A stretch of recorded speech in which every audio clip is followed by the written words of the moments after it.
Army Recognition presents you this week. The French Army has received its first PFM F2 renovated motorized floating bridges. The Philippine Army orders GAZ Sadko Next troop carrier trucks. Turkey has conducted operational firing tests with the HISAR-A air defense missile system. USS John C aircraft carrier has started its refueling and overhaul. Elettronica will equip the submarines of the Italian U212 NFS program. An East Asian Navy has bought a Shaldag MK V vessel built by Israel Shipyards. Rheinmetall takes over the maintenance of the first two German Air Force Sikorsky CH-53G transport helicopters at Diepholz Air Base. Two F-15EX fighters took to the Alaska skies for testing.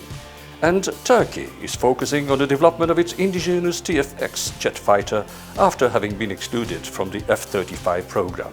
The news that mainly drew your attention on ArmyRecognition.com are these. In April 2021, the DGA received and delivered to the French Army the first 4 renovated motorized floating bridges. While retaining the crossing capabilities of the previous version, the manufacturer, the CNIM, has reduced the logistical needs of the motorized floating bridge in order to better meet the operational needs of the French Army. Regarding the optimization of human resources, a single remote control is now needed to control the PFM modules. And regarding the reduction of the logistics footprint and deployment time, the ramps are now integrated into the module. The Philippine Army has released a notice of award for the supply of 90 troop carrier trucks to Conequip Philippines, a dealer of the Russian truck brand GAZ. Although unconfirmed to date, it's believed that the Conequip Philippines offer the GAZ Sadko Next, a modernized version of the GAZ Sadko, which was supplied to the Philippine National Police Special Action Force a few years ago. The contract does not appear to have been released yet, so this information remains to be confirmed. If indeed confirmed, then this would be the second Russian truck model to enter service with the Philippine Army after the Ural 4320 truck, 20 units of which were donated by the Russian government. In June 2014, GAZ presented a new version of its Sadko with the unofficial name of Sadko Next, which has an increased payload capacity of 3 tons. On the 3rd of May, an operational test fire against high-speed aerial targets was conducted with the HISAR-A, a short medium-range air defense missile. The test fire was performed at the Aksaray shooting range from a tracked armored vehicle ACV-30 designed and manufactured by the Turkish company FNSS. For the first time, the HISAR-A destroyed a high-speed aerial target in fully autonomous mode using onboard detection radar and missile with increased performances in altitude and range.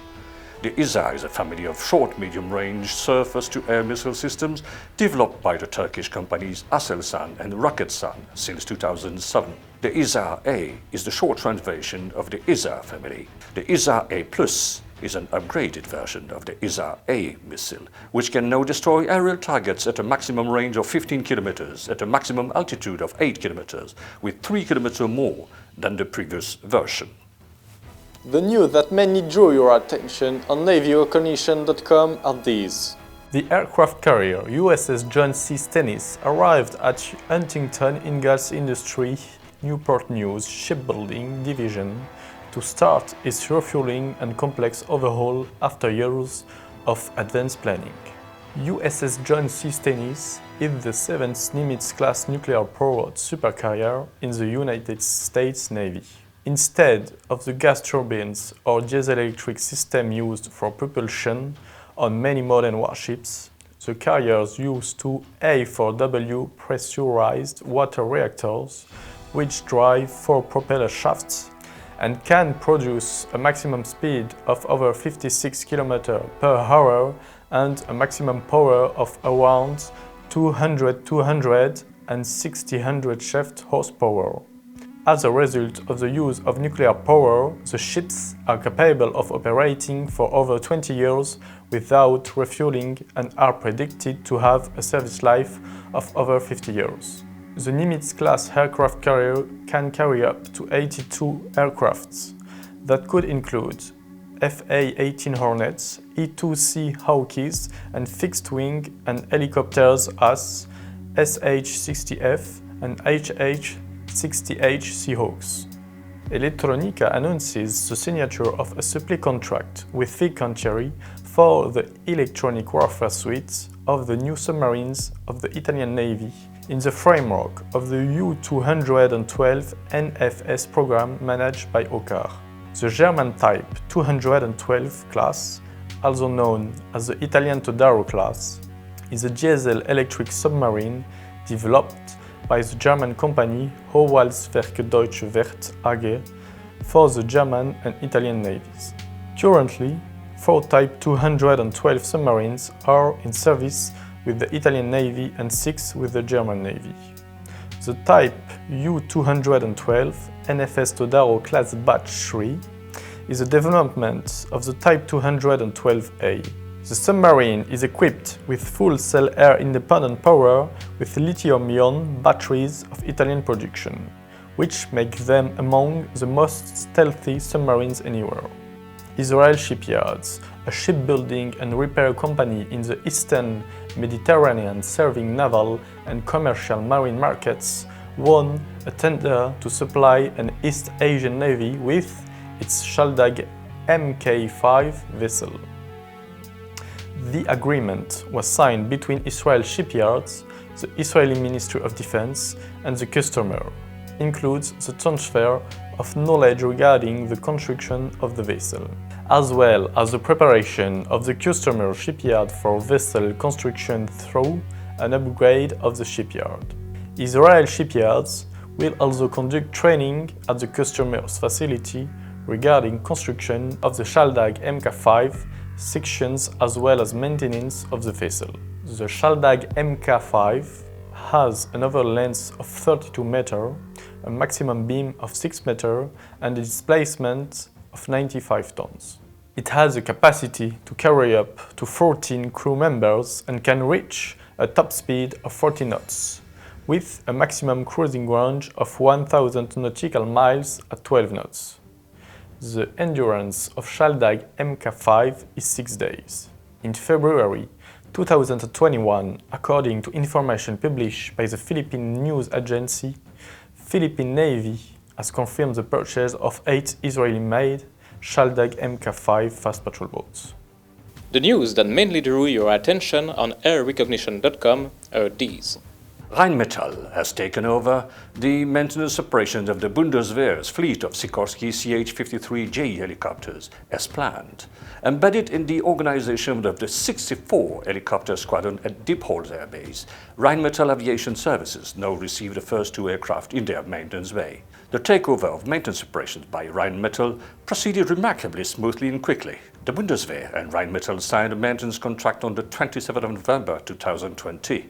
It took just 77 days to lay the groundwork basis necessary for assuring the start operations on the 29th of March 2021, on time. At Diepholz, the local detachment of the 64th Helicopter Squadron is responsible for major maintenance and repair operations, with 5 Bundeswehr-owned maintenance bays dedicated to the CH-53G, an aircraft that has been in the Bundeswehr inventory ever since 1972.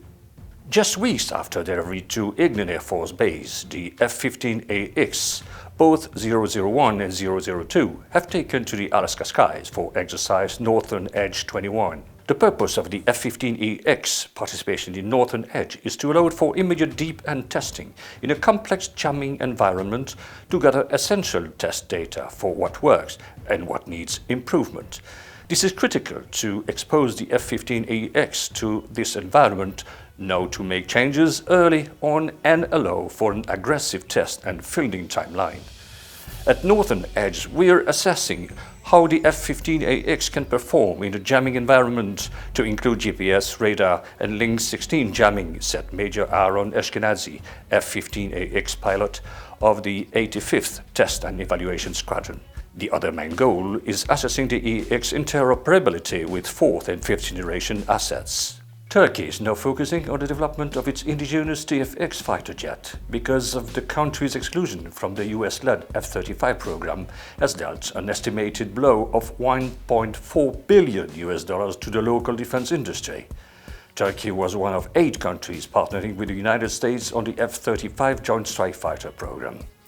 The TFX will be a multi-role aircraft, designed mainly for an air-to-air role with consideration for air-to-surface roles as well. Upon engineering analysis, preliminary calculations based on received information of suppliers from candidate engines, the TFX is decided to be a twin-engine aircraft.